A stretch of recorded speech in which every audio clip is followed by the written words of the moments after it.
Alright, this is Greg with Walnut Ridge RV here in Newcastle, Indiana. We're going to be doing an orientation video today on the Mesa Ridge 2410 RL.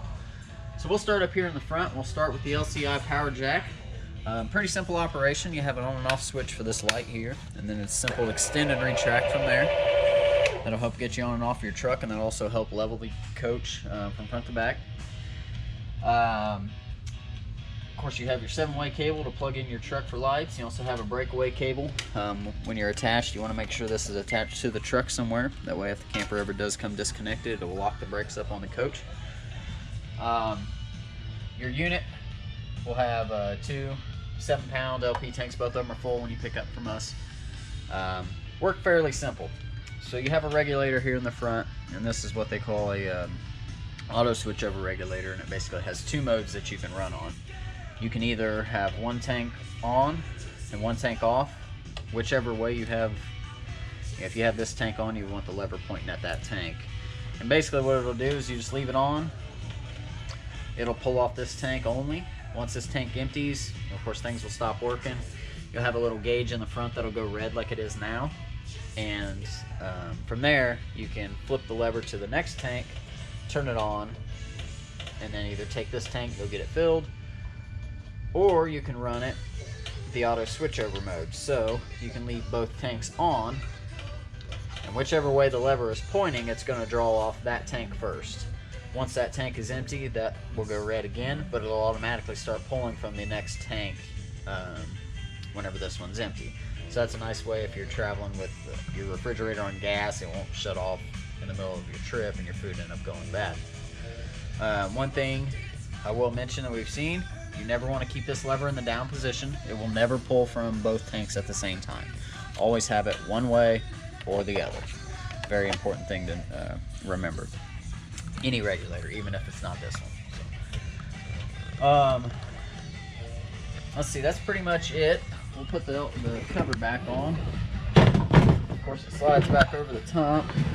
It does have 2 hooks on the bottom that you could bungee it if you felt you needed to. These are pretty snug.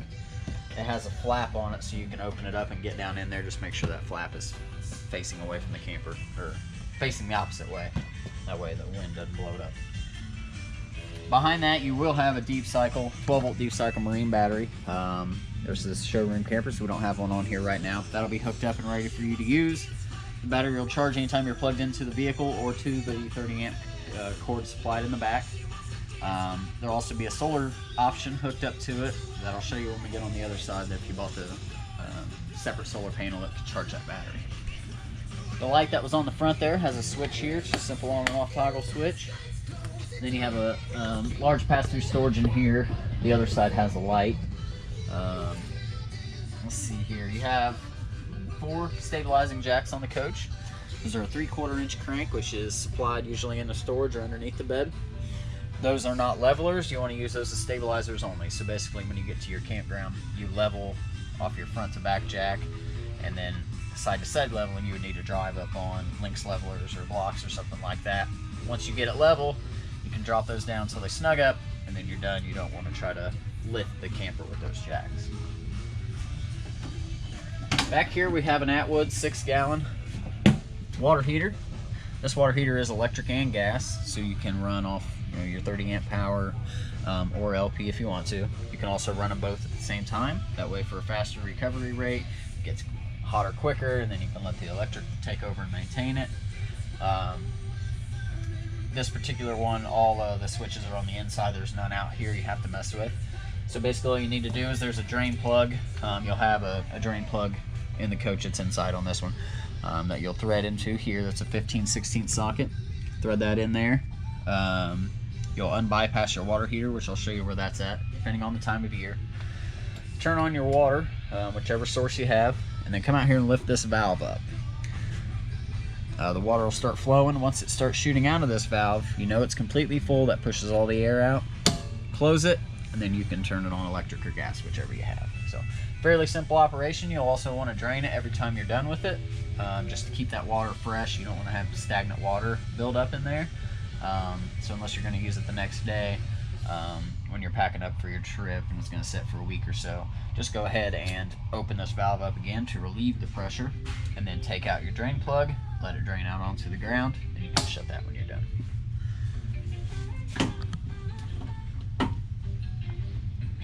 Alright, now down here you're going to have two handles on this side, and there'll be a cap on here. You have a silver handle and a black, which this is gray, and that's for your bathroom sink, kitchen sink and shower. And then you have the black tank, which is your toilet. They all come out of one valve here. When you get done camping, you'll want to hook up your sewer hose here, put it into the ground or wherever they have you dumping at. Open your black handle first, wait till it's completely done, close it, and then do your gray. That way the gray water flushes out some of the black tank water from out of your hose, and it also prevents backwashing into the gray tank. One big thing to always remember is to make sure that your valves are completely shut before you start to use the coach, because the caps that are on here, when they are on, are watertight most of the time, and the water can back up in there. You go to take that cap off, all that water comes out, and black water is not good to get covered in. Behind that, you'll see there's two drains down here. You have two low point drains, and those are just to get the excess water out of the lines when you're done camping. You don't necessarily have to every time, but done for the year, it's going to sit for a few weeks. Go ahead and take the caps off, let all that excess water drain out of there. Now, we can't move around this side, but I will show you slide out maintenance real fast. Two things you have to watch for on the slides is your rubber seals. One big thing is to condition those at least every 2 to 3 months, at least every 6 months. I recommend doing it once a month, once every at least 2 months. Spray a foaming rubber seal conditioner on those. That'll help keep those pliable from cracking. If they do end up cracking, especially the top ones, it'll let water get through, and then you can have severe water damage to the roof. So that's your rubber seals. And then down below, you have two big rails that run on gears down here. You'll want to spray those with a dry lubricant, like a slide out dry lube, every same intervals as you do the slides. That'll keep the gear and everything lubed up in there. There's one on this side, one on the other. And that's pretty much it for gear maintenance. One thing I'll always point out is to, when you run your slide out at the campground, always make sure that your seals have flipped and they look like this. Let's say if you ran your slide out and then maybe you kicked it back in and then ran it back out, or you stopped halfway through, sometimes the seals, not particularly on this one, but they can kind of bunch up and then it doesn't seal correctly, and then water can get in and that can cause damage later on. So just always make sure you watch those seals. They're very important. So we'll move around to the front side here.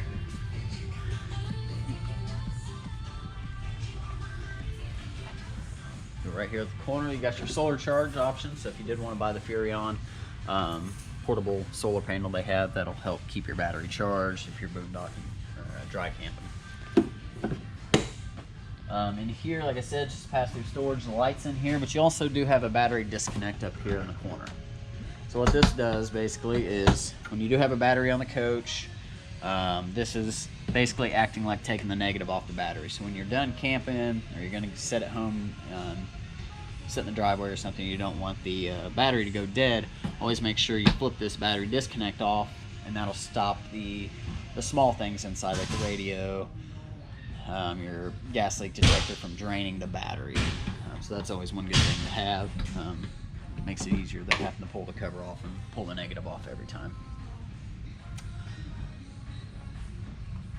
We'll go down here and move back. You have another, this unit is equipped with a ladder, which is nice to have. One big thing I'll recommend is, whenever you're done camping, always get up on top of your roof. Whether you have a ladder or not, it's one of the most important things. Tree limbs, walnuts, anything like that can get on top of your slide out, and then you run it in, that can damage the membrane or damage those rubber seals. So always want to make sure everything's swept off before you run your slides in. This unit has a grill, so it's got the grill swing out arm on it, on the back. Not much else on the back, except for it is equipped with a spare tire. You have a 110 only fridge inside here, so nice little mini fridge to keep your drinks and stuff cold when you get to the campsite. That's pretty much all this storage does. That's pretty nice. You have a coax out on this model, so if you wanted to put a TV out here and run off the cable or the antenna or satellite, if you had one, you could hook up the TV out here so you can have a little TV out underneath the awning. There's other coax hookups on the other side that we can't get to for cable and satelliting if one of the parks you're at supplies that. You have a vent over the stove here that just pop out. That way you're running your stove fan, it vents outside. You just want to clip those back in when you're done before you leave. Then you have your refrigerator vent. There's nothing in here that you'll really need to mess with besides keeping it clean. Wasps like to build nests in here. Mud daubers are real bad about getting in here also, and they don't sell screens for these just because of the airflow. So it's got to have a constant airflow, so always make sure nothing is blocking this. But just get in here, you know, when you do your maintenance every few months, just sweep it out with a shop vac or something like that.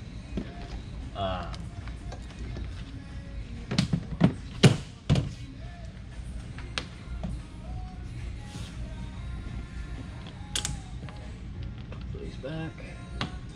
Now, one thing you do have here is the furnace exhaust. So this is one major recommendation I give is you have the mud dauber screens that cover up these mud daubers are attracted to LP gas, so they like to go in here. They build their big heavy mud nest, and I've seen them break fans of the squirrel cage and the blades on them. They can lock the whole furnace up, or they can burn and it'll stink up the entire camper. So always make sure you have mud dauber screens. That's one of the biggest things I recommend. Let's see. Awning on this is one of the new Solaire awnings that have the speakers in the awning itself. So in the awning heads up there, you can see them. They work pretty well, and that gives the kind of move the music where you want it. And also you have right up on top of the head, you have a little rubber grommet. So if the awning for say ever got stuck and it was out and you needed to get it back in, you lost power, it had a surge, something, that grommet, if you pop it off, there's a 3/8 drive nut in there that you can use on a drill or by hand if you don't have a drill, but it'll take longer, and you can run the awning back in that way. So it's kind of the manual way of doing it. We're missing one major thing, and we're going to have to go on this other side so you make sure we see it. Alright, so we're going to show you the docking station now on the 2410 RL Mesa Ridge. It's a little different than what we said before. So this does have a one-way, or two-way valve that your water will go into basically. So no matter if you're using your fresh fill or your city water, it's going to go into this bottom valve here. So you hook up your hose into it, and then up here you see it's got a diagram that tells you left for tank fill or down for city flow. So if you are at a full hookup site, turn your hose on, leave the valve down, and it'll run full on. But if you want to fill the tank, flip the lever up, turn it on, and it'll start shooting out of the overflow fill. I'll show you in a second. And then you can turn your water pump on. You can leave the valve in that position. It also has a outside shower here on this side. So you want to there's a hose inside that you can connect into here. And then you have a sewer flush also. So for the black tank I was telling you about up there, your toilet, when you're done dumping it, you want to open that valve back up. You can hook up a hose into here, and it shoots water in that tank and helps clean it out. So they're very nice to have. That helps keep the monitor panel probes clean, along with just overall freshness of the tank. So now we'll look down here. If you see, you have one hose sticking down. This is the overflow and the vent, so it doesn't have a cap or anything on it. This one over here has a cap, so that's how you drain your fresh tank. So before you fill it up, make sure the cap is on there, and when you're going to drain it, just undo the cap and let it all drain out.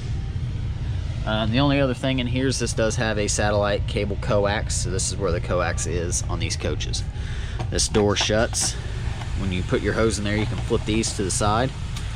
That way your hose can stick in there and you can still latch it. So now we're going to move around back to the front of the coach.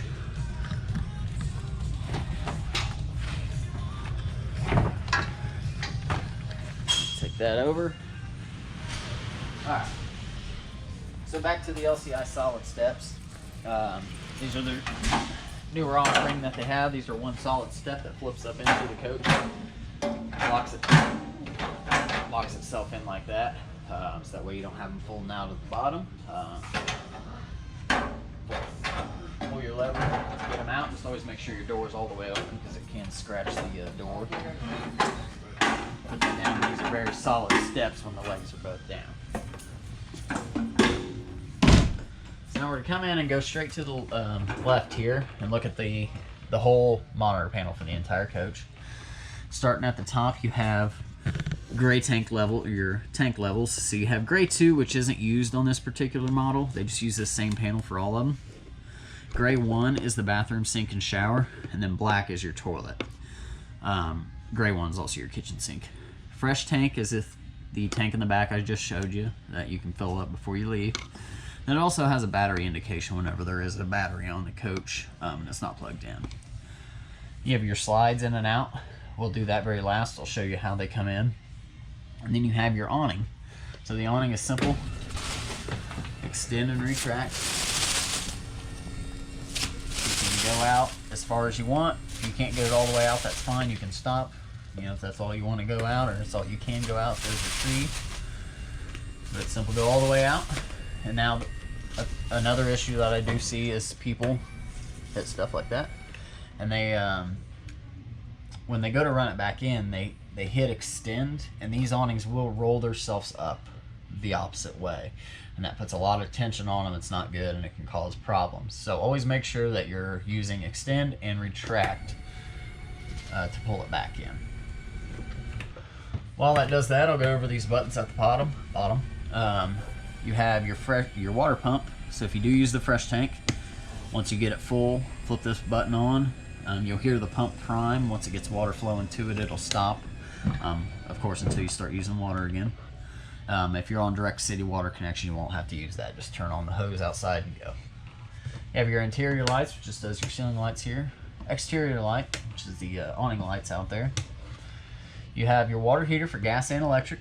Like I said, it's really simple. If you are hooked into 30 amp power, you just come in here, flip the electric on, give it about 35 to 45 minutes, and it'll get hot. The gas, same thing. As long as your LP tanks are on and have gas in, you can just flip that switch on, give it about a few seconds, and it'll light. It takes about 20 minutes, maybe a little bit longer to get hot, so the gas heats it up a lot quicker. So you can run them both at the same time if you needed. So if you just got somewhere and you want to flip it on electric, but you want to take a shower now, you can flip the gas on and let it get hot, take your shower, and then once the gas kind of dies off, the electric will help keep it maintained, or you can run the gas. The gas can stay on, and that way when the electric bleeds off, the gas will maintain. So basically you can run them both at the same time if you need to. Down below you have 2 safety items. You have a fire extinguisher. It's just a one-time use fire extinguisher, but once a month or so you want to push this green button down on top and make sure that it pops right back up. If it doesn't, it's time to replace this. Do not use it if it just stays down. And then you have your LP gas leak detector and carbon monoxide. These are hardwired into the system, so there are no batteries besides the battery on the front of the coach. If that starts going off, you want to make sure that you close off your LP tanks and open up the door and get out for a little while. Just make sure that there's no gas leaks. Over here we have your converter. This is the heart of this coach. You're going to have your 110 side just like at home. You have breakers for your microwave, water heater, air conditioner, things like that. They're all labeled. Then you also have a 12 volt side, which is all fuses, just like any car. 15 amp standard 2-blade fuses. All of these fuses have a light in that board. So say if one blows and there's trying to be, let's see, this one might not, yeah. If there's power being pulled from it at the time, a light will come on, and that'll help you, see if there's a blown fuse. Just always make sure that it has power being pulled from it, or it won't light up. So if I pulled the awning fuse right now, it wouldn't light up because I'm not pushing the button. But if I push the button, then it would light up. So then you have 2 40 amp fuses that were in there also. Those fuses are the converter fuses themselves. So if you ever came in here and your coach had your microwave was working and your TV, but you had no lights or no 12 volt, those would be the first 2 fuses I would check, because those control the 12 volt side of things. You also have a GFI in this unit itself, GFI breaker. So if your outlets near water weren't working, like in the bathroom or outside, this may trip. You just make sure you flip it, turn it back on like normal.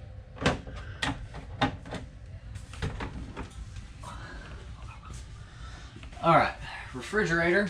You have 2 different modes on these. You have, or 3 different modes on this particular one. You have A, which is auto. You have an electric only, a gas only, and then this is, go back there, auto. And when it's on auto, it'll run off the electric first. If the electric gets unplugged for any reason, it'll automatically switch over to the LP side, and that way your fridge would stay running as long as your tanks were on, your food wouldn't go bad. So I always keep it in the auto mode pretty much at all times. That way there's always the backup there. This button here also just changes your temperature, so you can go from 1, 2, 3, 4, 5 basically. Then you have your off button. Now you have a fault too. I'm glad this did this. The refrigerator isn't plugged in right now on the outside. So what it's trying to do now is, when I have it in this auto mode, it's trying to light on electric, and it can't because the electric's unplugged obviously. So then it tried to switch to gas. Now of course this is in the showroom, so our LP tanks aren't full. So it's trying to light on gas, and that's why it's throwing the red. This would normally be green if everything was working properly. So these are nice. These are new from Norcold. Seems to be a pretty good system so far. I'm gonna go ahead and shut it off. Nice big nice big refrigerator and freezer. Always give these time to cool down. That seems to be an issue we see a lot. These do take 8 to 24 hours to get fully cold. And that's if you don't open and check it every hour to see if it's cold. So just make sure you give it its time. Plug it in the night before you leave. You can plug into a regular 15 amp. Of course, there's none near me. Regular 15 amp house outlet. They sell adapters for those, and that can help get your fridge cold and things like that before you leave. Standard microwave, just like at home. Really nothing different. Fairly simple to figure out.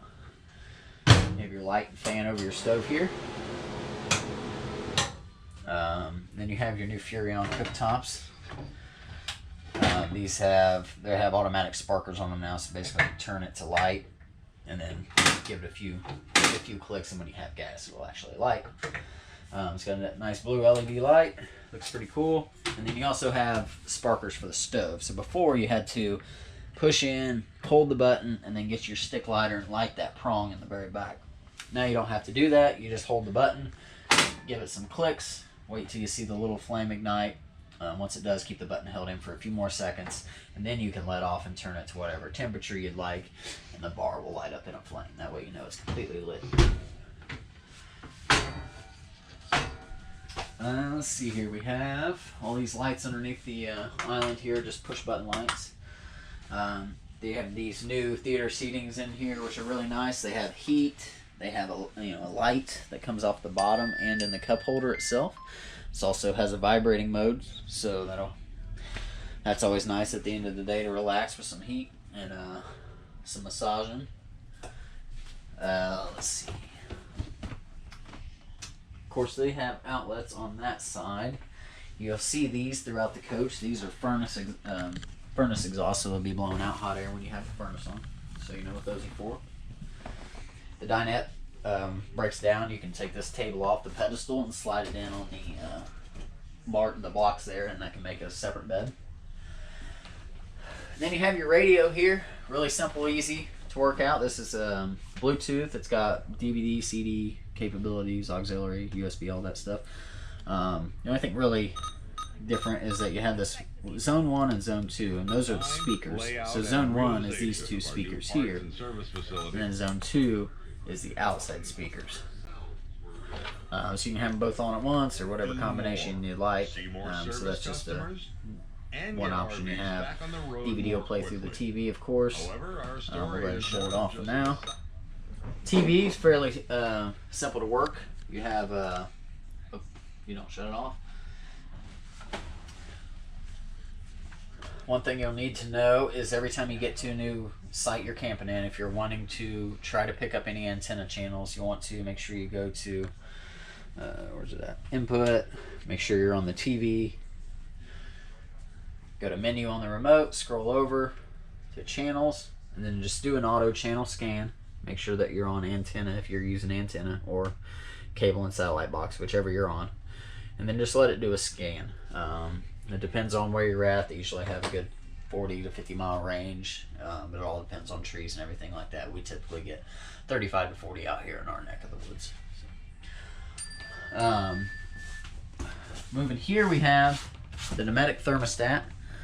This would be for your air conditioner, furnace, and just the fan in general. They're pretty simple to work out. You only have 3 buttons. You have the mode button, which will cycle you through. This is the fan mode, basically. I can turn it to low, high, or auto.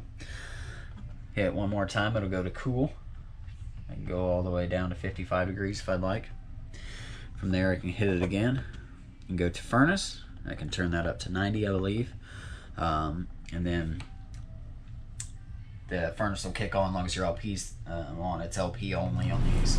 Now see what I did, I'm glad it did that because I'm in the furnace mode, but the AC kicked on. Now I did that because when I went to this first mode, I left it on high instead of turning it to auto. So whenever you're running the air conditioner, cool, or furnace, it has to be on auto because when it's in high or low, it wants to run the fan. So now both will be, the furnace is running and the fan is running unless you put it into the auto mode, or the auto mode like that. So now just the furnace will run here in a second when it kicks off. So pretty simple. There's a manual in the drawer that explains all this. It's a very popular model from Dometic. If you ever have any questions, we're always here to help also. We'll scroll into the bedroom real quick. There's not too much else to go over. You do have a laundry chute on this side, so if you wanted to put a laundry basket down there, a trash can, whatever, into the storage, you could. Now this back here has 2 USB outlets and then 1 10 outlet on the left. Both 1 10 outlets on both sides. Emergency exit windows. You just pop this tab out of here, push, pull the screen, and then jump out the window. Or you can just leave it open like this just to get some air flowing through the coach. A nightshade or nightshade blinds. The bathroom, not too much to go over in here, but I just want to go over the shower. The biggest thing you have to know with these is to close and latch these doors before you travel. You just kind of pull on here, and that keeps, this glass will shatter if you don't. Toilet, really easy to work on. Just barely push on the foot lever over here on the right. That'll fill it up when there's water in it. And then all the way down will flush it. So fill it up before you go, and then when you're done, push it all the way down and that'll flush the rest of it. This has a fan in here. It's on a crank handle. You just crank it up. Then the light switch on the wall, or you can shut it off up here if you'd like, if you have kids that like to mess with stuff. So.